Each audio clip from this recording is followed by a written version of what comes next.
Okay, we should be on live. I apologize about the delay in getting this feed up here this afternoon. We were hoping to do it closer to 2 o'clock, but ran into some technical issues, bandwidth problems, so I think we were getting that ironed out. Let me know how your feed is looking, and it's no secret why we're on here, tracking a historically powerful hurricane that and Hurricane Dorian making its way through western portions of the Gulf of Mexico.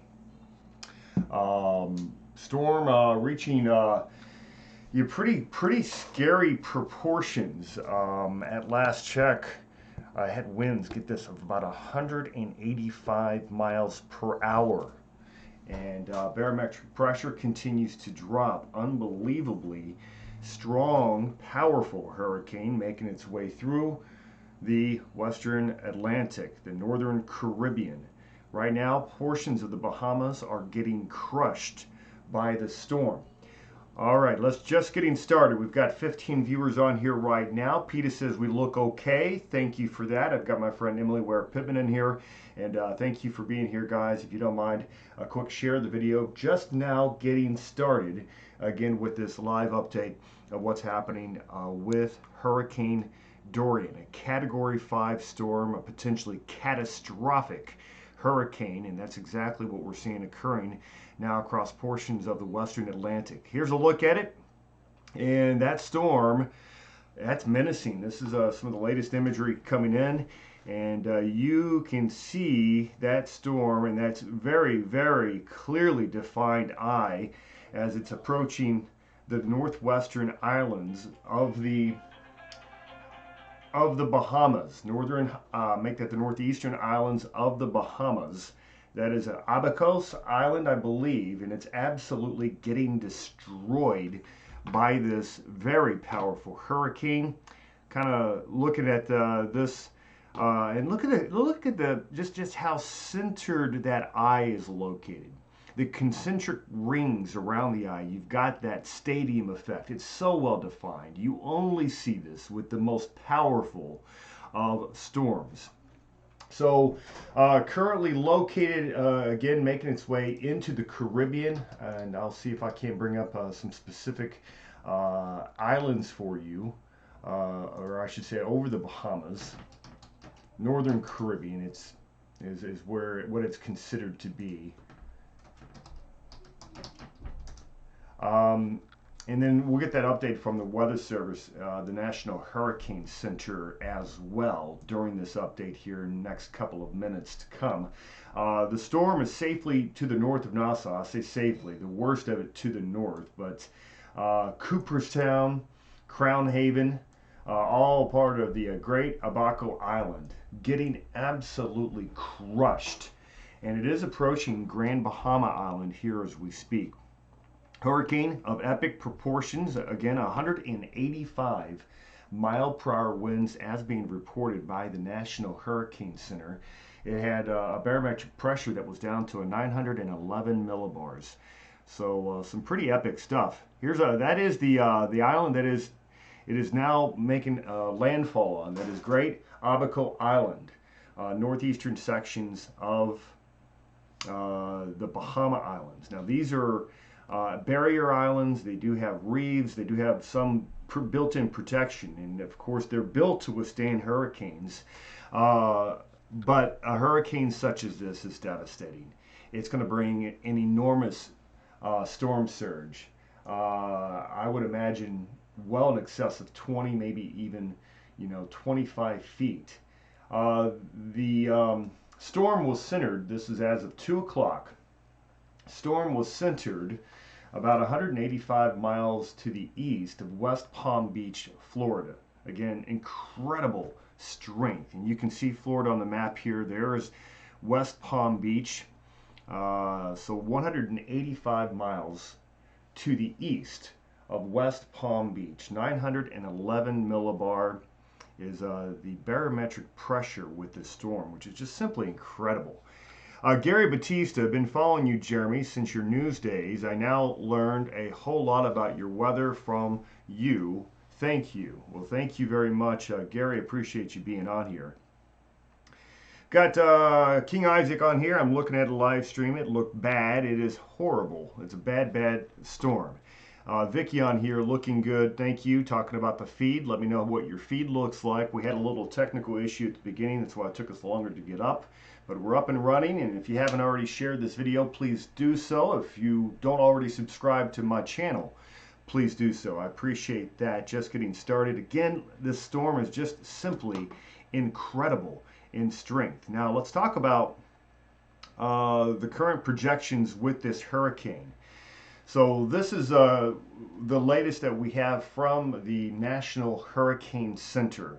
A storm of this size, guys, and in this strength, even just a small jog in the projection puts a lot of people at risk. Obviously, the northern Bahamas in a bad way right now, specifically the Great Abaco Island and also Grand Bahama. You're talking about Freeport. You're going to take a big hit with this. Cooperstown, Crown Haven, Marsh Harbor, all a part of northeastern sections of the Bahamas, just absolutely getting destroyed by this hurricane. It's going to remain a very powerful hurricane for a while. So let me read from the Weather Service. They've got the warnings that are in effect. That's hurricane warning. That's northwestern Bahamas, excluding Andros Island. We do have hurricane warnings, obviously, for the northern islands, northeastern islands. Hurricane watches have been issued for the east coast of Florida from Deerfield Beach to Volusia Boulevard. That's Volusia and Brevard County line. So that's going to take it all the way down to around Fort Lauderdale, where they're going to keep that watch. That's in effect. This is the reason. Just a monster storm. I mean, you don't want to see this. In your worst nightmare, you don't want to see a storm like this. Now, they've been calling this historic. Now, what I will say is that for this part of the Bahamas, they've probably never seen a storm as strong as this one. I say never. Let me rephrase that. Since we've been keeping records, we have not seen one as strong as this one. This is a strong Category 5 storm. 911 millibar. To put that in perspective, Hurricane Michael at landfall in the Panhandle just last year, and you know what it did to Panama City, Mexico Beach. That was 919 millibar. This one is about 8 millibars stronger right now as it's crushing parts of the Bahamas. So very, very dangerous storm. This would be comparable. So as of right now, this is the, let's see, as far as landfalling, they're calling it landfalling. It's not really landfalling unless you consider going over an island a landfall. But as far as pressure is concerned, that's what I wanted to look up. Where does this stand with all-time lowest pressure? And I'm looking that up, and it's going to rank up there, certainly in the top 10 in the Atlantic Basin. For landfalling hurricanes, if you were to consider going over an island a landfall, then this would be in the top 5 or 6, top 6. Dorian is coming in at 911 millibar. That was at last check, and it's what Wikipedia is stating right now, and they're quick with this update. 32 people on here. Let's talk about where the storm is going before we go any further. This is a look at some of the.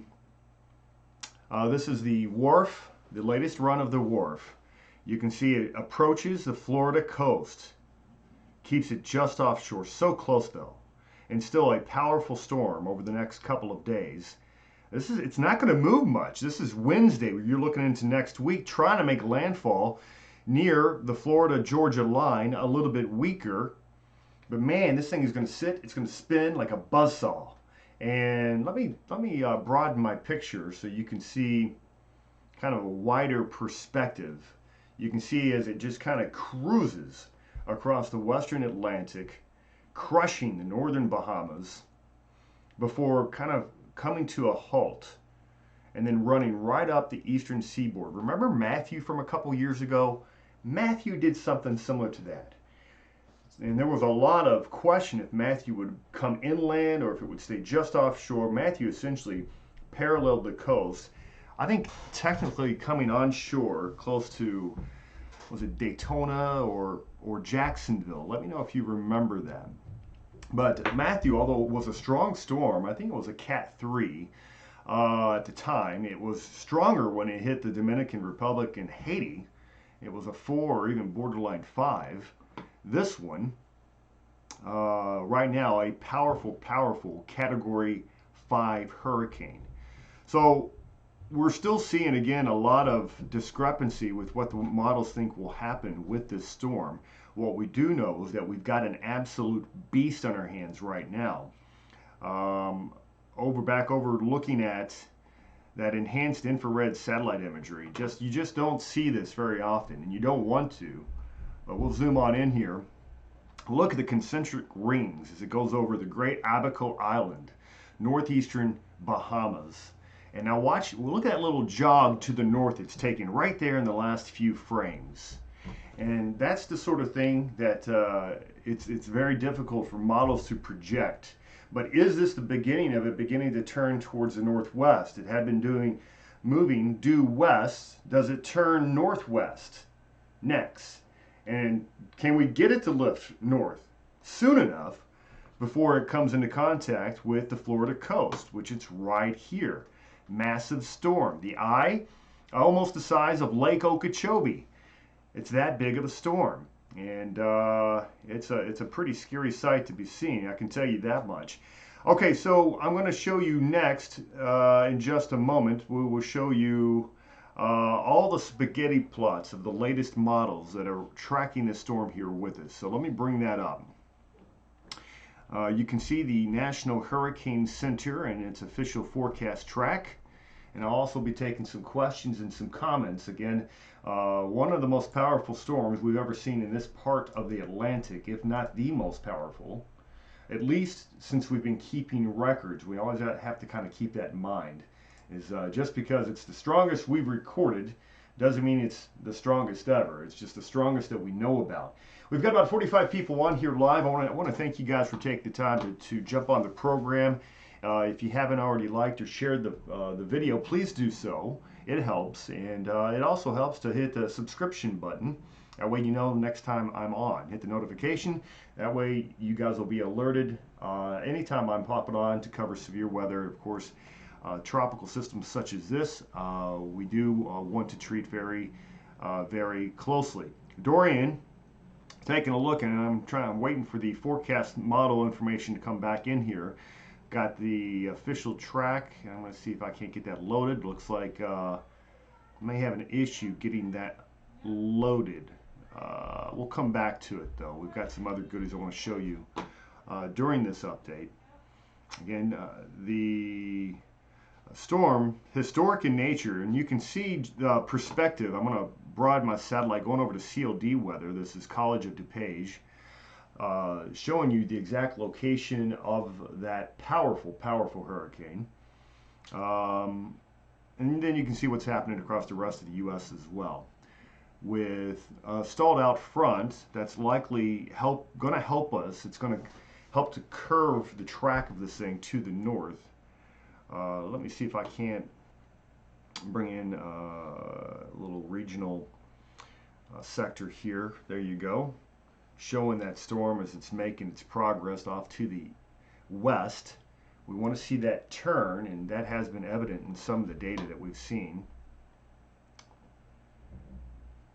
And let's see if we can get some of those models on here. Okay, I got the model tracks back for you. Have that up in just a moment. Waiting for the official forecast from the Hurricane Center to load, but that's okay because I can show you the rest of this. So we'll go back over to our Kappell cast, and this is the latest forecast projections from all the models, all of the tropical models. Some good news and bad news. Now, the best news that we've seen is the tendency for this thing to continue to curve away from the U.S. mainland. The question is, does it come on shore though? Some of the data suggests that it will. I was looking at the GFS a little while earlier, brings it very close to landfall, as does, as you were just looking at, the WRF, bringing it on shore. That's what this one is here. Very close to Jacksonville or maybe southeastern sections of Georgia. Savannah, you're not, in the clear as well. If it doesn't make that right turn, as so many of the models are projecting it to, and if it doesn't do it soon enough, then you also come into a situation where the momentum of a storm like this could carry it further west than what some of the models are indicating, and that would not be a good thing. All right, so here's the National Hurricane Center. That's their cone of uncertainty. And notice they're basically still very large territory here where they're saying this thing could make landfall, could affect areas as far north as Virginia Beach, even southern Delaware even. That's what they're saying. It's at least within the realm of possibility. Anywhere in here could be impacted by the storm. Could it make a landfall in Charleston? They're saying it's possible. Savannah, Georgia, they're saying it's possible. Jacksonville, they're saying it's possible. They're saying if momentum carries it far enough west, it could make its way towards West Palm Beach. We don't want to see that, but we have to at least acknowledge that that is a possibility with this storm system. Just an absolute titan of a storm. So we do want to watch it very, very carefully, obviously. And, with each update that we get, we'll know more. But this is not something that's going to go away overnight. As we were saying, this storm is, it's here. It's here for a while.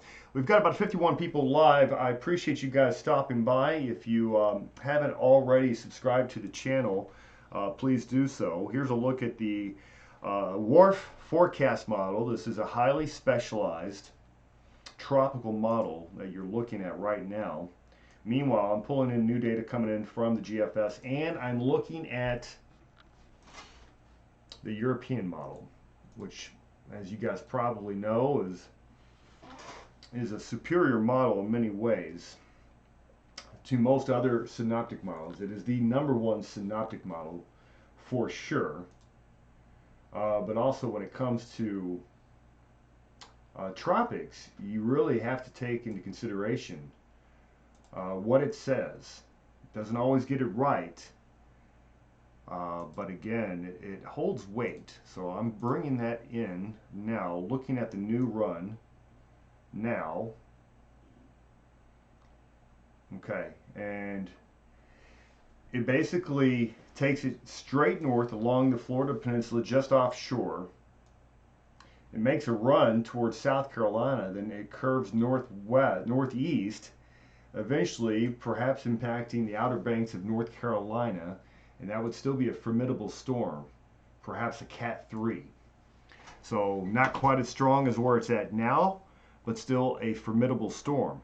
Now the European model would be a better scenario than this one. This is the WRF computer model, showing you where, again, we've got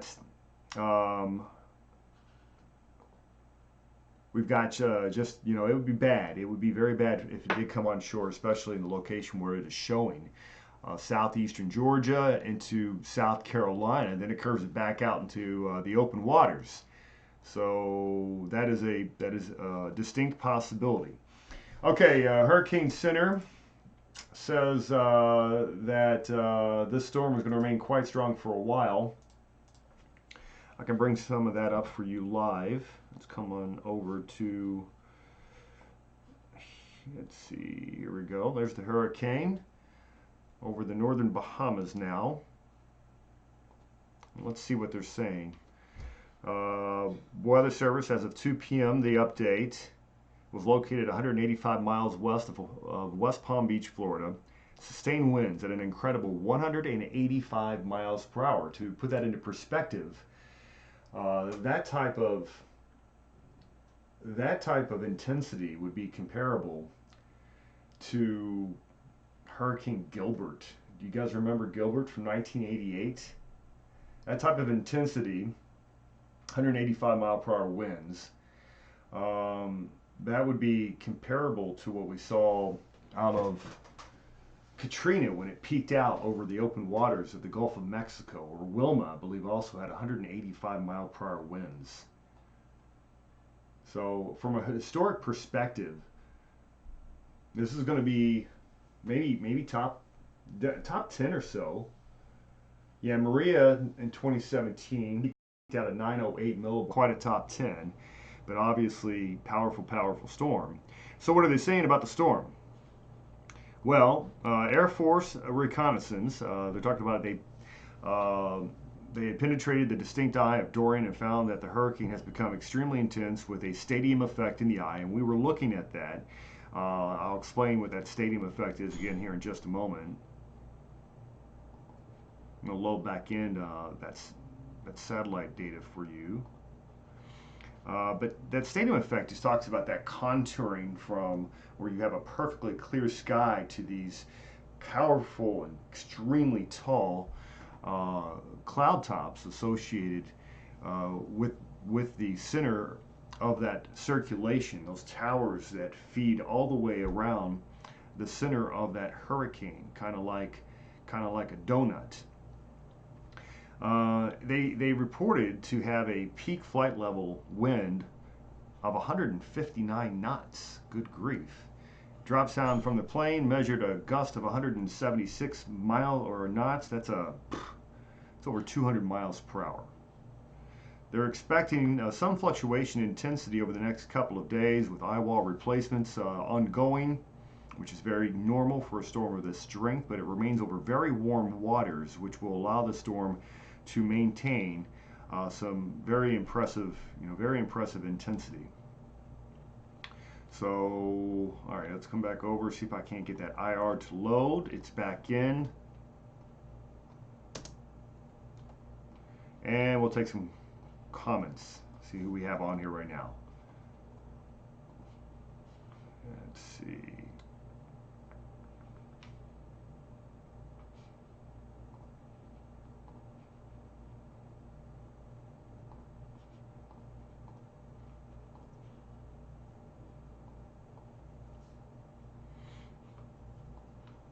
Okay, so we'll come back on over here, take a look at that menacing storm, powerful looking hurricane.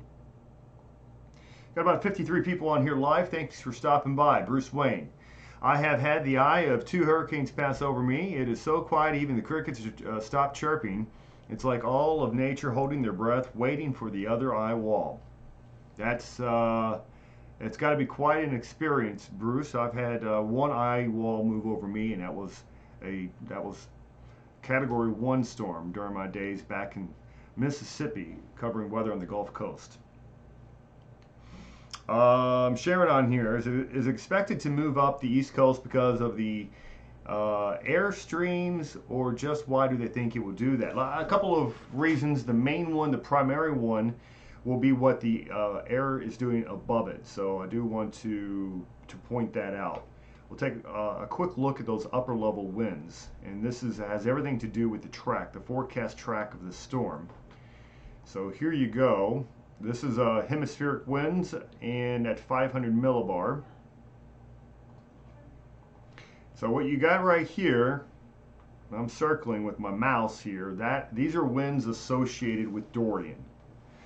Now, to the north, you've got a lobe of high pressure to the north and east of the storm. There's a bit of a weakness around the periphery of that high. What we're hoping is that it's going to ride that weakness to the north. Meanwhile, you've got these upper level winds making their way in from the Midwest. We're hoping that this also helps to veer the storm. These winds move in, we're hoping that it scoops it up and away from us. It's not a guarantee. That's why we do have the concern that is there, and that's why the cone of uncertainty has been placed where it is, because there's no guarantees that this does not move further west than what most of the models are saying. Keep in mind, it was just a couple of days ago the models were having the central peninsula of the Florida being crushed by this thing, and maybe by the grace of God we can get it to turn. It's a little too late for our friends in the northern Bahamas though, because they are seeing some terrible weather. I do hope that they heeded evacuations, and I do hope that they took all of their emergency action plans that certainly a storm like this would warrant. All right, there's a look at it. It's an absolute buzzsaw. Absolute buzzsaw. 65 people on here live. Thank you for stopping by. I've got, okay, Mountain Chief on here. Thank you. Asking why, what if it continues eastward an extra 50 miles, Stephen? Then we're in trouble if that happens. This thing goes an extra 50 miles would make a big difference. Again, that the Hurricane Center and their forecast track is going to have this ride right up the coast. So let me zoom this in for you.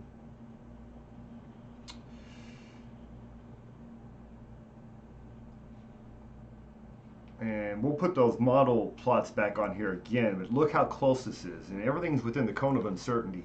Somebody may have asked what the M stands for on this map. That's for major hurricane, category 3 or stronger. Clearly this is a major. This is not just a category 5, this is a strong category 5 hurricane. It's expected to make that right turn. The question is, what if it goes 50 miles further west? We're in trouble if that happens, and that's why that cone of uncertainty does include areas like Palm Beach, does include Vero Beach, does include Cape Canaveral, Daytona, Jacksonville. It's saying it's possible. It could go far enough west to make landfall. We sure hope it doesn't. Now, if the models, you know, the majority of the models are saying it's going to make that turn, and if that occurs, then, you know, that'll be a lot better. But still, a storm of this size and strength, you got to be extremely careful with. And you know, I had some people asking me, well, why is it so strong, and why is it expected to remain that strong for so long? Well, part of the reason is it's moving into the Gulf Stream. You guys are probably familiar with the Gulf Stream. It's that loop of water that moves out of the Gulf of Mexico to the east side of Florida out into the Atlantic. It kind of hugs the eastern U.S., but that's where some of the warmest waters in the entire ocean are located. And so it's moving into that Gulf Stream, which could continue to feed it fuel, because that's what a hurricane needs. It needs very warm ocean waters to maintain a strength like this, and that's what we're seeing. So hopefully that answers that question. 64 people on here live. I appreciate you guys stopping by to our Weather Live Now program, and it's this program dedicated to covering high-end severe weather events. We've been talking about this storm, and we've been covering this storm for the last 3 days and covering all the changes that we've been seeing with that. And so that's the purpose of it. If you guys don't mind, like and share the video. It helps to get the word out as well. And you can see it's a buzzsaw as it comes, and it's just so scary how it's getting so close to the coast of Florida. But I'm happy to say that we are beginning to see that little jog. Take a look. See the little jog in just the last few frames. It takes a little jog to the north. We're hoping that's the beginning of a trend that will spare much of the United States, at least from the worst of this storm. I think they're still going to be dealing with some problems, but hopefully we can, you know, the worst of it will be spared. And if it continues on a track like that, that will be the case. That would definitely spare the worst of it. But you know, until we see exactly how it's going to pan out, you can't really rule it out. So what I'm going to show you now is the Hurricane Center's newest track line with this. See if I can't turn off. Looks like I've got a layer still on here somewhere. Okay. And all right, so we're going to go back and look at the model plots, the individual tropical plots. We were talking about the cone of uncertainty. We were talking about the individual forecast tracks of this storm. That's what you're looking at here. So most of the models keeping it just offshore, which would be good. That would be very good, but not all of them are doing that. Some of them, you can see, take it as far south as West Palm Beach. So basically anywhere between West Palm and points to the north could be impacted by the storm. Best case scenario is it makes that turn and makes it quickly and stays off the shoreline. Let me expand this. You can see this would be what I would consider best case scenario right here. Something like that. Make a hard turn, and you know, keep in mind the strongest of the winds are on that northeastern side. So if you can keep the northeastern side of the storm over open water, that'll help. That'll help in a big way. They're still going to see a lot of rain. It doesn't make a difference because it's going to be such a slow-moving storm. There's going to be a tremendous amount of rain. Now this is the cone of uncertainty by the Hurricane Center. You can see it does include a huge chunk of real estate. You know, you make your way, you know, from Virginia Beach all the way down to, again, West Palm. This whole area is, you know, could be impacted by this powerful hurricane, especially these coastal sections here. So that's what, you know, we want to continue to watch that. Now, how about I'm going to take off the models. I'm going to put on the Hurricane Center's. This is their center of their track, which they're beginning to center it up with the middle of what those models are saying.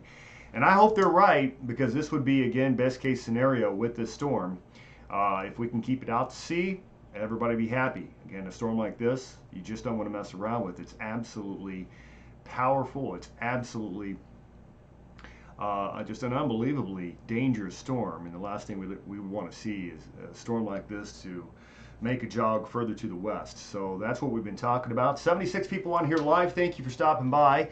Again, meteorologist Jeremy Kappell with you, hanging out in the Kappell Weatherplex, watching a historically strong Atlantic hurricane cruising through portions of the northern Caribbean right now, absolutely crushing parts of the Bahamas, unfortunately, with just debilitating winds, 185 mile per hour, top sustained in that eye wall at 185 miles per hour. So you're getting gusts probably 210, 220. This is basically 100 mile wide, well, maybe more like 75 mile wide.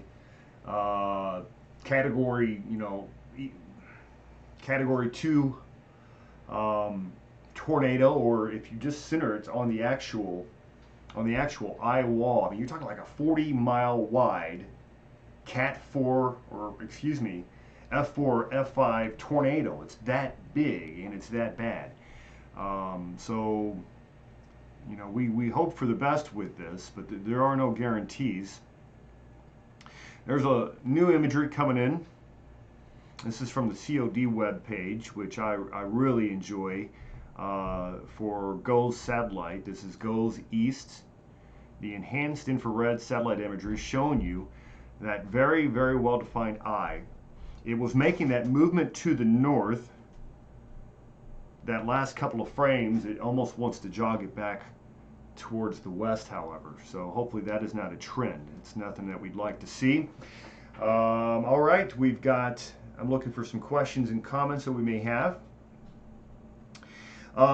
Ethan on here said he watched Jeremy's coverage during tornado season. He was on point and always covered all towns in danger right down to street level. No doubt saved lives. Keep it up, brother. Ethan, thank you for your kind words, and we'll do our very best. Again, this is going to be a duration storm, one that we're going to have to continue to come back to in the days to come, because it's going to take several days before we're able to cleanse our hands of this guy, that rascal. And part of the reason why is because of those jet stream winds we had mentioned, very, very light. So this is what you're looking at. These are 500 millibar winds. The actual winds associated with the hurricane, located right about here, so you can see that. But to the north of it, we have very light winds. There's a broad high pressure system on top of, just to the north and east, over western Atlantic. And we're hoping that this storm is able to ride that weakness and lift to the north. And if that is the case, indeed, thousands of lives could be spared and millions of properties could be spared by what's turned out to be an extremely powerful hurricane. So there you have it. Sharon is on here, my sister on here, Jessica Batman. She was just here to hang out with us the last couple of days. It was a pleasure to catch up with my sister and her lovely family, her husband Darren, and her two wonderful kids. So it was good. Bruce Wayne, remember Hurricane Katrina and people died from the first. Fill all your empty soda bottles, bowls, and bathtub, etc. up with tap water now. And that's an interesting point, Bruce. Yes, in fact, a lot of people died because of lack of preparation. And you know, that does bring up a good point. And you know, hopefully we don't see the worst case scenario. By the way, yes, Batman really is her last name. Right, what a cool last name to have. So we talked about this previously, and if not for this storm, the next one. If you guys live in a hurricane-prone area, basically anywhere within 50, 100 miles of the coast, across the southeastern United States or even mid-Atlantic or the Gulf, of course, you want to do this. You want to make sure you've got 10-day supply of water. 1 gallon per person per day, they say, is what you want. You want non-perishable food. A 10-day supply is preferred. First aid kit, flashlight with extra batteries. You want medical supplies. You want to have tools. Sanitation. Yes, you got to think about toilet paper here. Hand sanitizer. You want to have food, water, medicine for your pets, and of course, cash is always a good idea during a disaster. Power goes out, and our digital world just doesn't operate like we're used to most of the time. So you do want to prepare worst case scenario. About 70 people on here live. I want to thank you for stopping by. If you haven't already liked or shared the program, please do so. And be sure to subscribe to my channel, Weather Live Now, covering all major severe weather events, higher level severe weather events, and especially those that are focused on larger population centers. So we appreciate that. You can hit the notification bell. That way you know every time we're on. So there you have it. Mountain Chief, my friends here on Anna Marie Island are stocked 46 gallons of spring water and tons of food for 4 of us. Well, that's wonderful. And I'm glad to hear you guys are definitely prepared. And so I'm trying to place where Anna Marie Island is. Anna Marie Island. I have to look this up. Okay, so you're in Manatee County, Florida. You guys are south of St. Petersburg near Bradenton. So no doubt you're in a very, very much hurricane-prone area. I'm happy to say this one looks like it's going to pass you safely to the east.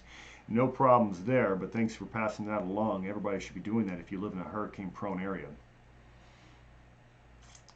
Okay, I told you the European model came in and it keeps it just offshore, and it does bring part of that storm onshore, at least the outer banks of North Carolina, but that's not till like Wednesday or Thursday of next week. So we've got plenty of time to watch this. It's about 2:57 right now. Again, we've been covering this just a catastrophic hurricane for the northern Bahamas. There's one more look at it, and I want to see if there's any new information coming in from the Hurricane Center on this storm. That's the National Hurricane Center, located in South Florida. It's Olmsted, Florida, I believe is the location where they have built a bunker they had to rebuild after Hurricane Andrew back in 1992. That was, of course, a very, very powerful storm. It was very compact. It was quite a bit smaller than the storm that you're looking at here that has just an absolutely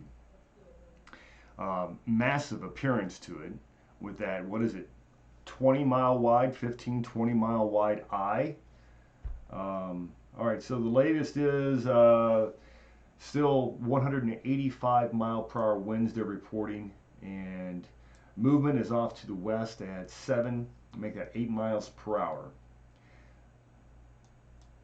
Also, I want to mention this now that we're getting into peak hurricane season, and September is peak. I believe right around September 17th is the absolute historic climatological peak of hurricane season. But we are getting into, the peak. We need to be keeping our eyes looking at all the storms that are out there. The hope is that this one turns north in time, but we've got many days to watch that. But let's come back over and take a look at the other activity that's out there.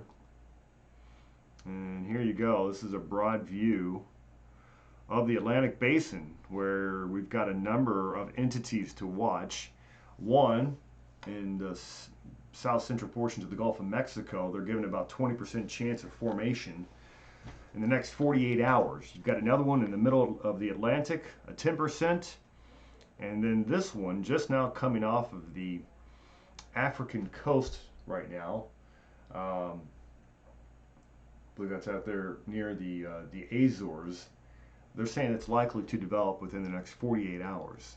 So that may be one that we'll have to watch also long term. Lots going on, and lots to talk about here in the days to come. In the meantime, I do appreciate you guys for stopping by. If you don't mind, a quick hit on the subscribe button and maybe the notification bell for next time I'm on. I do expect to provide additional updates here in the coming days. We'll have another update tomorrow. I like that 11 a.m. time frame with the 11 a.m. update tomorrow, so we'll hit that. And hopefully we'll see you guys back here. In the meantime, you guys stay safe. Enjoy the rest of your Labor Day weekend. And we'll be back as needed here over the next couple of days tracking this very, very dangerous, that's Category 5, Hurricane Dorian. Talk to you guys soon. Bye.